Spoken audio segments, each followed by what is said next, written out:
Is it just me, or is the explanation for mass extinctions kind of missing the explanation part? The problem, Jane, is that creationists don't want an explanation. Instead, they'd rather just throw up their hands and say, I don't know, I can't explain it, so it must be magic, glory to God. So the only explanation you'll accept is none at all. Nothing that actually counts as an explanation. Instead, you'd ignore every inconvenient truth and cling to any insufficient excuse as long as it includes the phrase, God did it.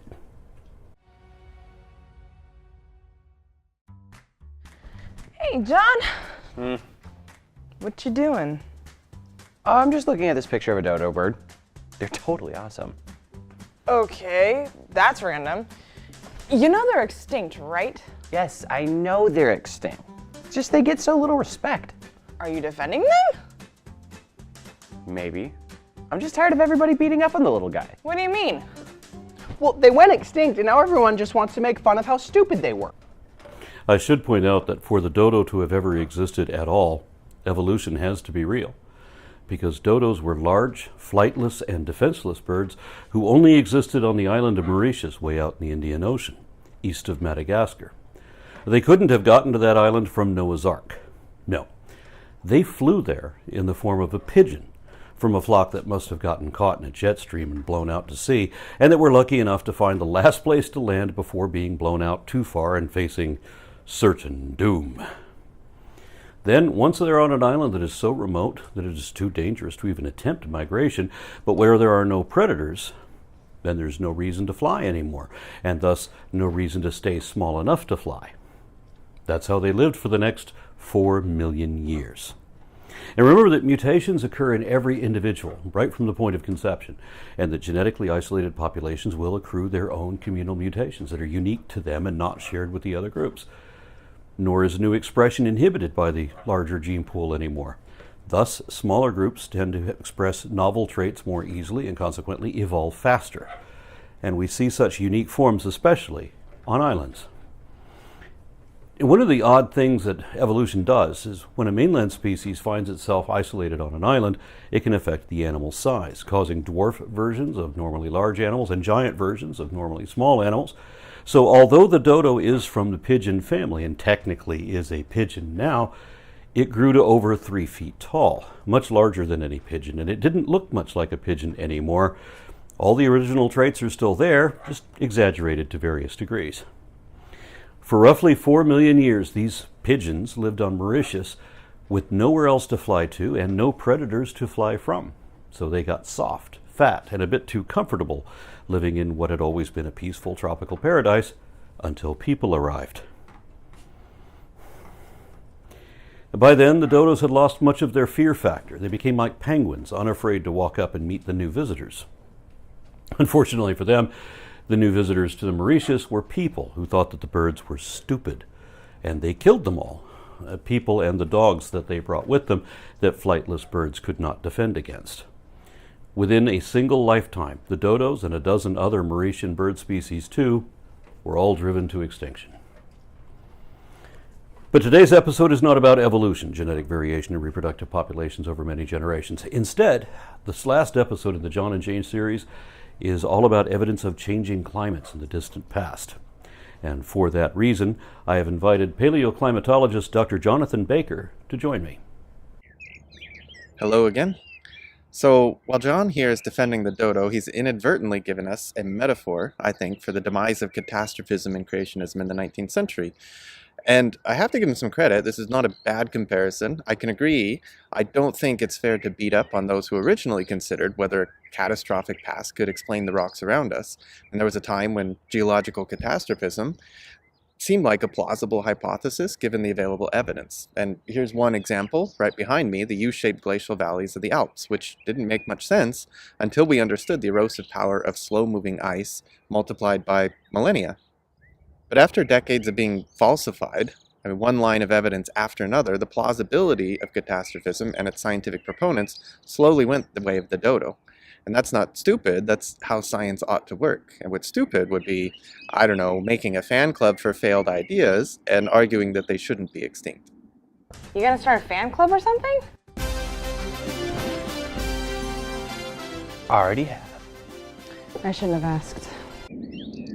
Okay, should have seen that coming. Soon I'll have caps, pens, paperweights, all sorts of official name brand dodo products. It's gonna be big. Well, at least you're being honest about the marketing strategy and agenda here for modern creationism.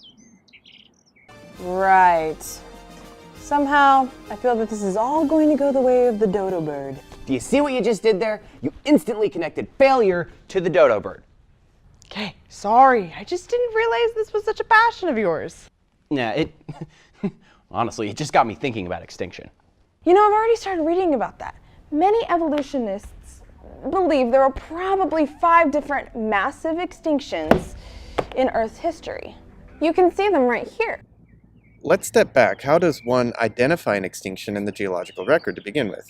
It's important to distinguish between observations and interpretations in the scientific method. We don't observe extinctions in the distant past. We do observe that a fossil taxon can be found in, say, layers 1, 2, 3, but not in layers 4, 5, or anything above that. Does that mean the organism went extinct? Well, not necessarily. It could be that the depositional environment changed, so the organism was no longer living there or being fossilized there. It could be that our sampling of the rock record's incomplete, and one day its fossils will be found in layers 4 and 5, or so forth. But extinction is always at least one competing hypothesis when an organism disappears from the fossil record. The challenge is that absence of evidence is not evidence of absence, right? Strictly speaking, the hypothesis that a given organism went extinct between layers 3 and 4 can always be falsified by future evidence. But paleontologists don't simply assume that something went extinct because we can't find it anymore. And first we'd try to corroborate what's called a last appearance datum in other parts of the world. That's the boundary at which we can't find that organism anymore. But it might be different here for another locality in a different continent. So, for example, many trilobite extinctions coincide with anomalies in carbon, strontium, and sulfur isotope ratios that are recorded in the sediments. And these anomalies are related to changes in global ocean chemistry, so we know that these trilobites disappeared from North America at the same time they disappeared from Europe, from China, from Siberia, from Australia, and so forth. Second, we verify whether the disappearance could plausibly be explained by a change in depositional environment or other sedimentary processes, and sometimes it can. Third, we could test whether similar organisms simultaneously went extinct and whether the organism was replaced by new taxa that filled these ecological niches.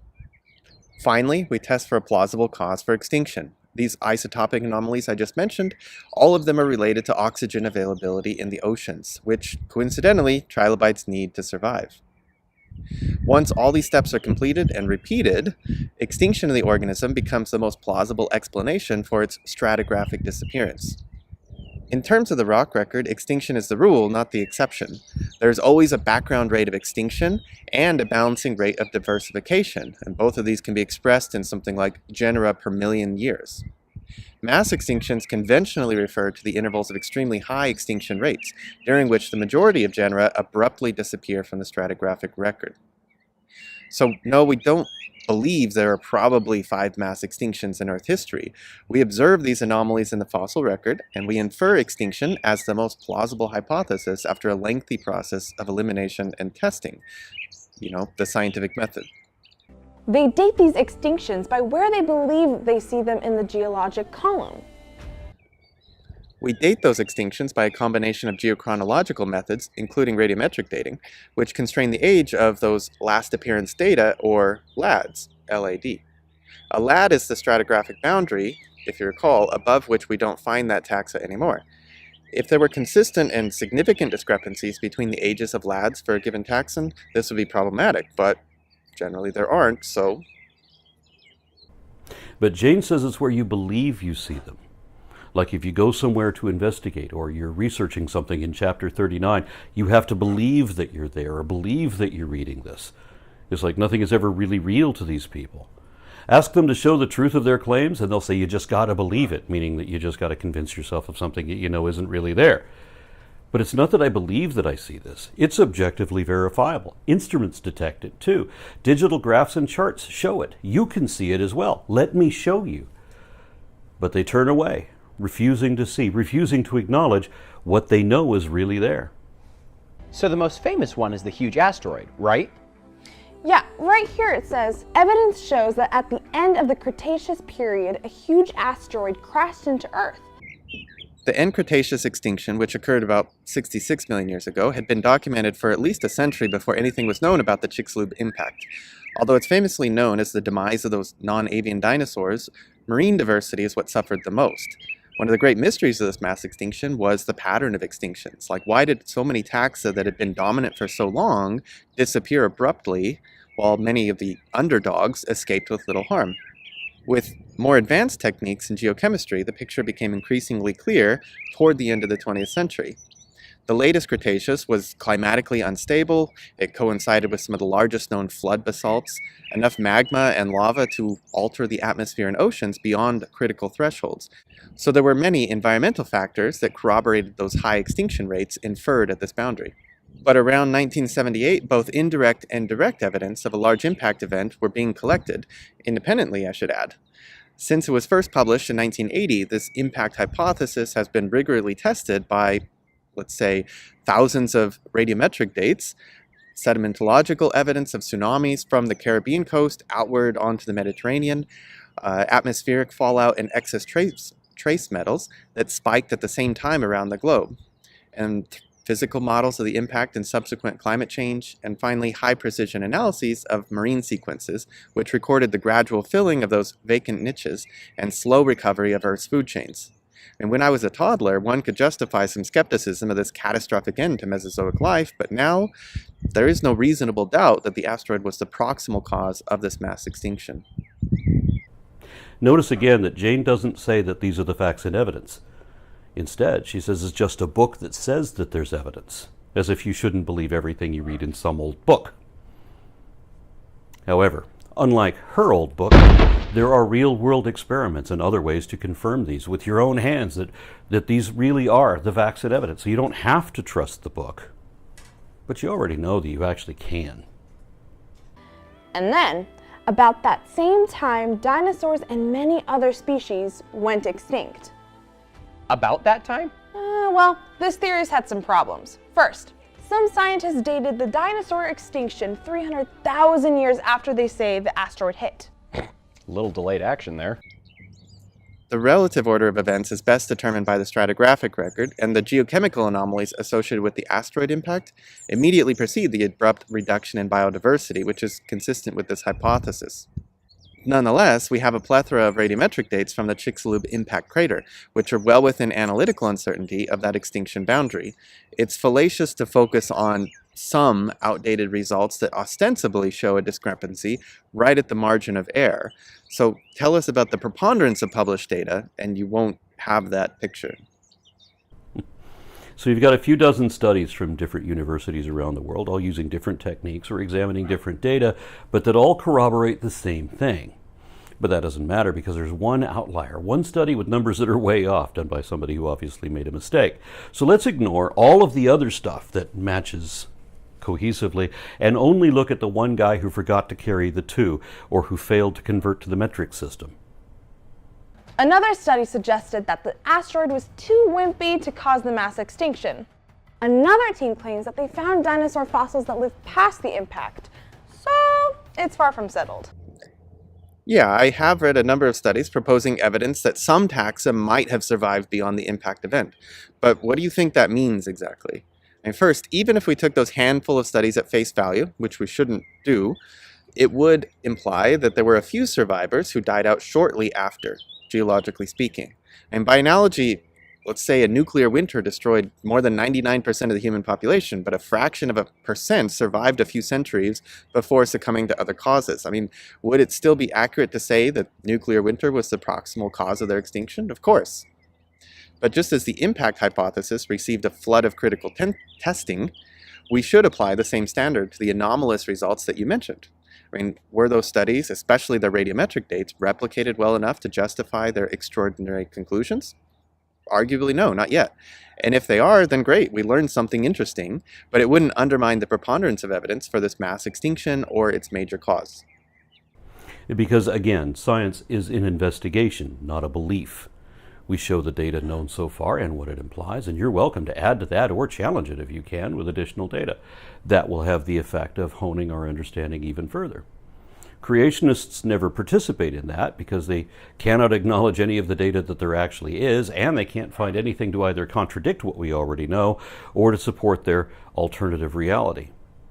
Is the same thing true for other mass extinctions? Right here it says, until recently, researchers looked for a single cause for each mass extinction. Then it continues. Many mass extinctions, however, were probably caused by several factors, working in combination: volcanic eruptions, moving continents, and changing sea levels. The biggest mass extinction in Earth's history had one primary catalyst, a flood basalt eruption the size of Australia. And that caused a domino effect of other types of calamities that helped spread the death more evenly around the world. I made a video about that, and I'll put the link below. Think about it this way. For 80% of biodiversity to disappear in a geological instant, either one thing had to go really wrong or a lot of things went wrong all at the same time, right? Given the connectedness of Earth systems, extinctions are always caused by several factors working together. This has never been controversial. The main questions are, what was the proximal or most significant cause, and what was the timeline of events? For nearly all extinction events, and there were thousands, a perturbation to one part of the Earth system propagated to other spheres, resulting in things like extreme climates, a rapid shift in biomes, anoxia in the ocean, or environmental stresses otherwise that disrupted the food chain. If we compare Earth to the human body, even a small infection could eventually lead to something like kidney failure. So what's the cause of death here? Is it the laceration that led to the infection or the blood toxicity? And we don't have to oversimplify, both in medicine and in geology. You mean they only have several different ideas about what caused mass extinctions? No, each mass extinction has had multiple competing hypotheses, which were thinned out by decades of testing. And these aren't thought bubbles in a cartoon like you're offering here. Scientists like to consider multiple hypotheses at once to make sure they're not overlooking something. And some hypotheses turned out to be unlikely and were eventually discarded as unsupported, while the remainder only continued to gain further support from additional data. Right, but they just listed everything that would be taking place during the worldwide flood. No, your favorite folklore doesn't mention anything about planet-killing meteors or flood basalt eruptions, anoxic oceans spewing poisonous gases, or any of that. In fact, if there really was a global flood where the whole world was underwater, which is impossible, and if Noah's Ark was possible, which it isn't because the boat would have torn in half on day one, but if we pretend otherwise and it landed with the animals still alive, which most of them would not be, then they would have all starved in that first year because there would be nothing left to eat, because all plant life would be wiped out everywhere in the world, and there wouldn't even be soil horizons left, so there would be no way to recover. Of course, the people who made up these fanciful exaggerations were just telling stories. And just like when you go to watch a sci-fi movie today and you say, well, that wouldn't happen in real life, but you're not supposed to sit there and pick the story apart. The Bible is more of a fantasy, something people enjoy on an emotional level, but not an intellectual one, because it doesn't bear any rational analysis whatsoever. Wow, you're right. Genesis 7:23 says, "So he destroyed all living things which were on the face of the ground, both man and cattle, creeping thing and bird of the air.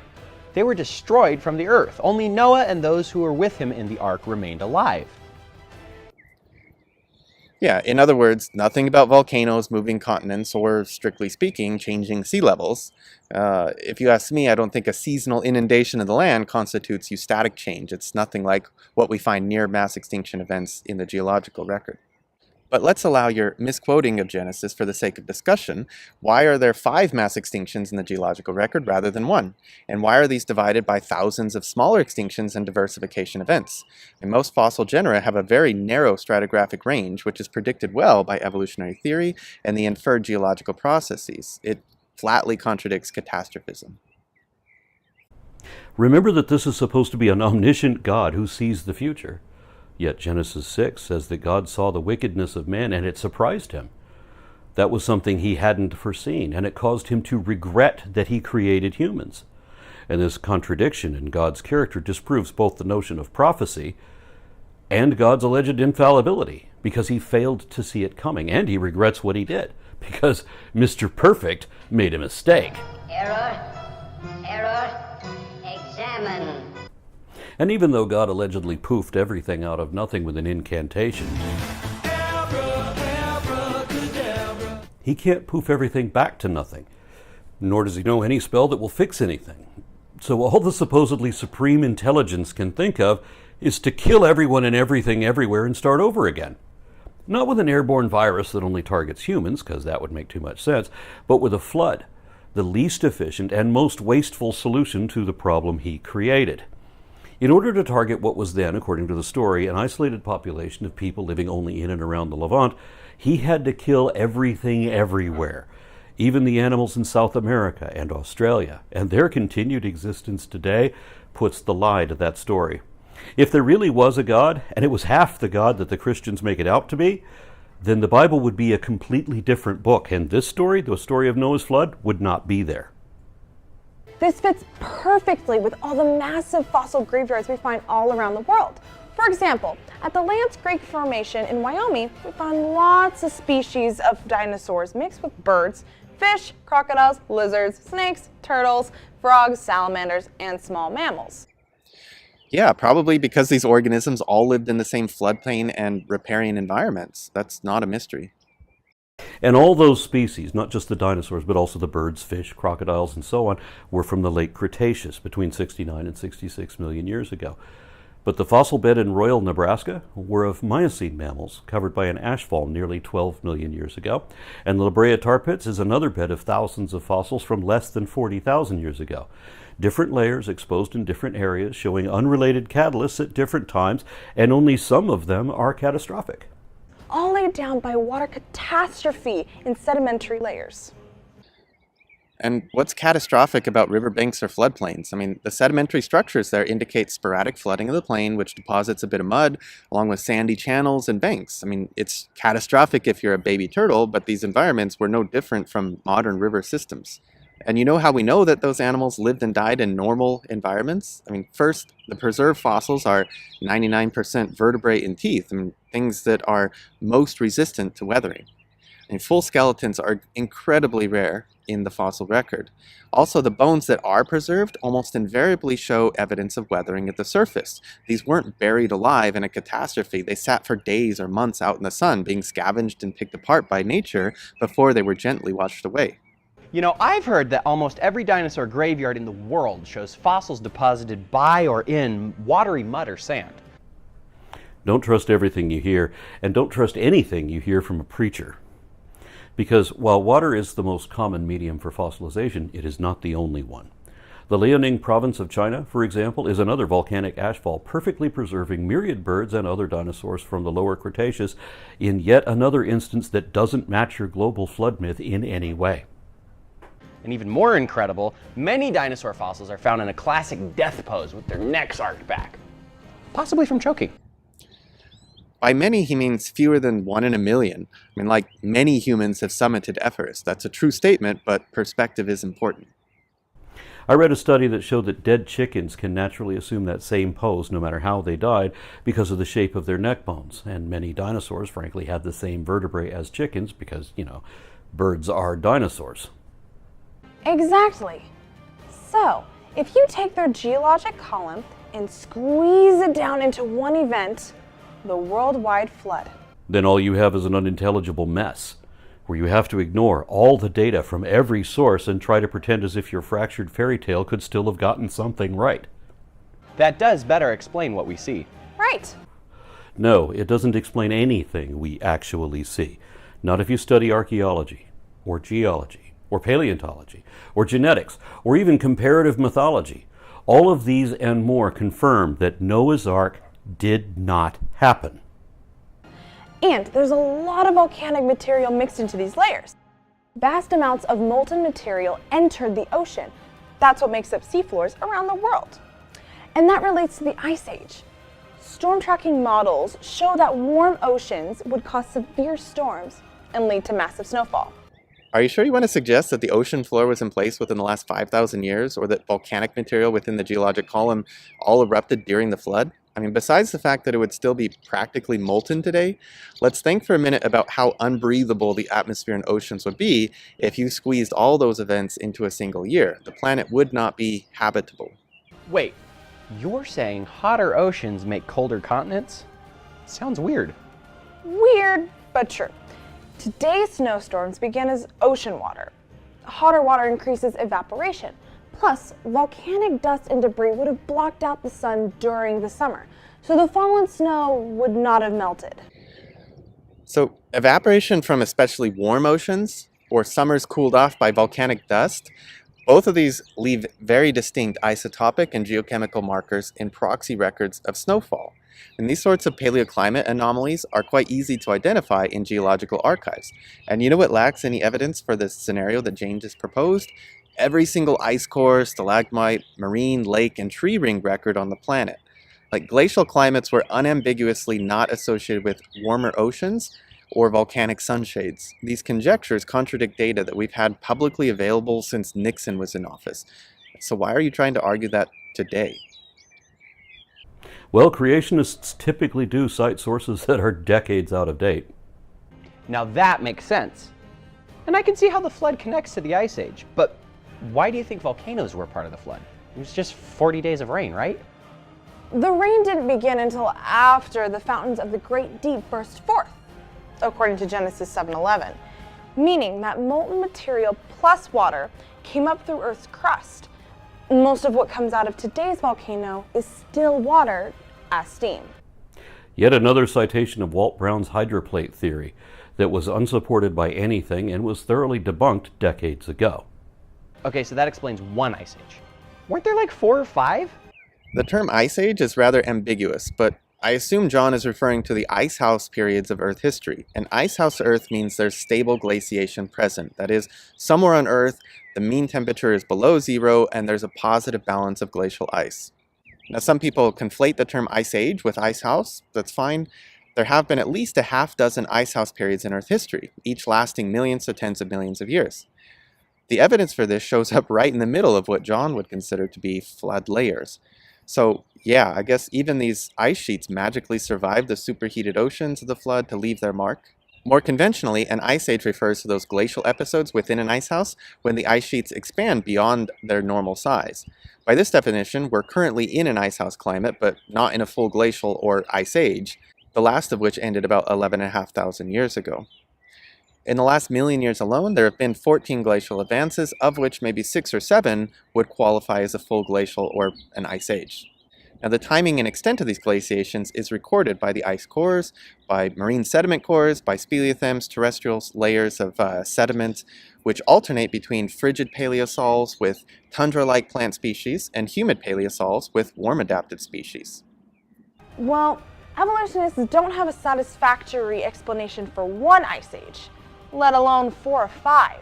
But the flood gives enough calamity in a short amount of time to actually make an ice age. There was only one that happened a few hundred years after the flood. I'd say ice ages are pretty well understood. I mean, the fact that we can simulate them just from a few data points like the shape of Earth's orbit or the composition of the atmosphere and what types of plants are growing on the surface, I mean, that means that we're on the right track. Importantly for this discussion, John and Jane should consider the fact that building and melting ice sheets takes a hell of a lot of time, even if we allowed for their made-up superstorm world. It's beyond physically impossible for a post-flood ice sheet to form even once within 5,000 years, let alone the 50 times that it happened during the Quaternary period. Which would explain many of the Ice Age fossils we find near the surface of the Earth, not deep down in the flood layers. They're not flood layers, they're stratigraphic, geologic strata. Different layers requiring different periods and processes for deposition of each sediment than what we see in the hydrological sorting from flood layers. Nowhere on Earth do we ever see geology consistent with a global flood.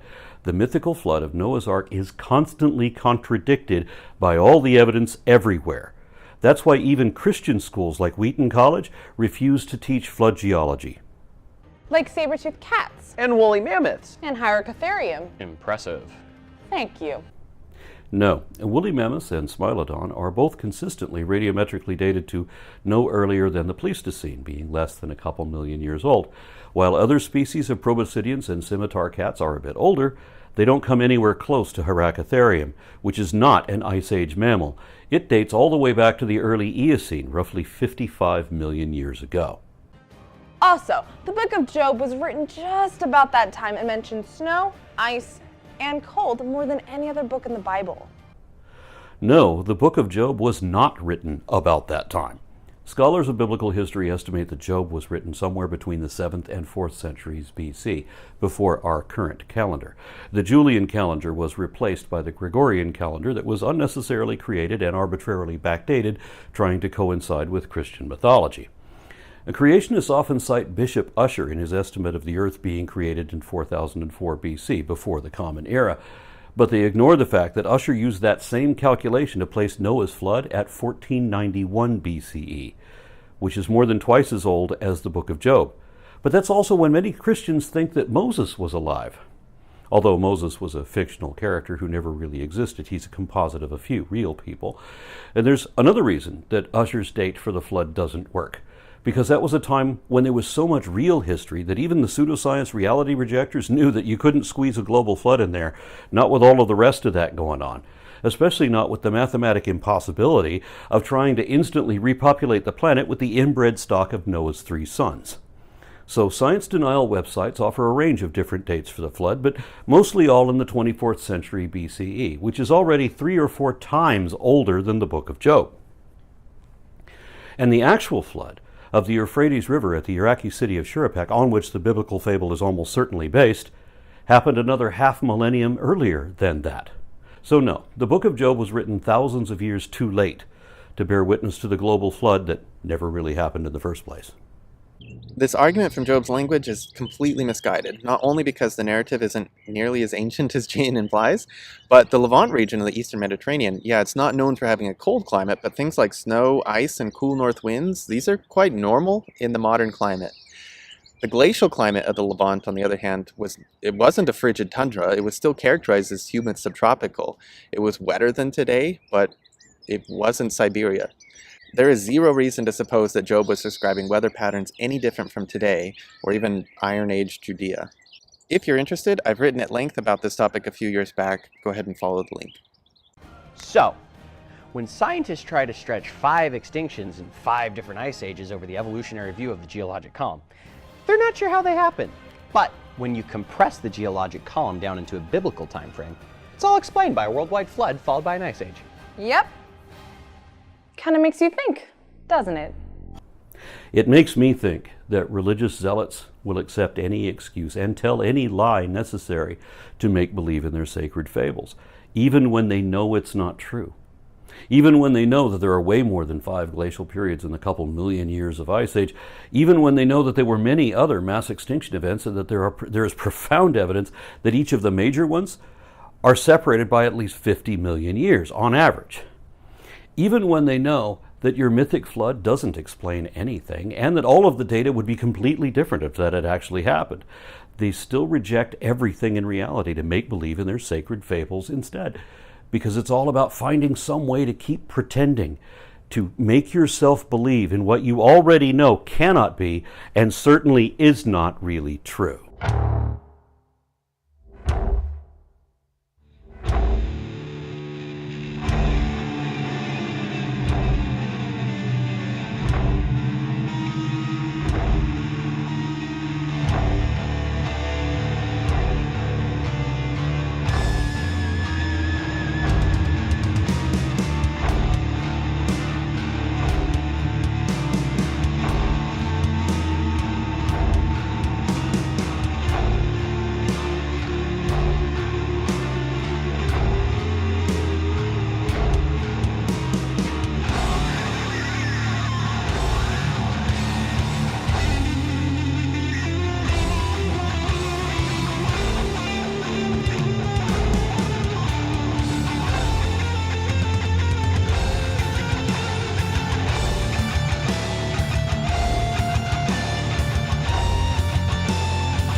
Nope, don't go back there.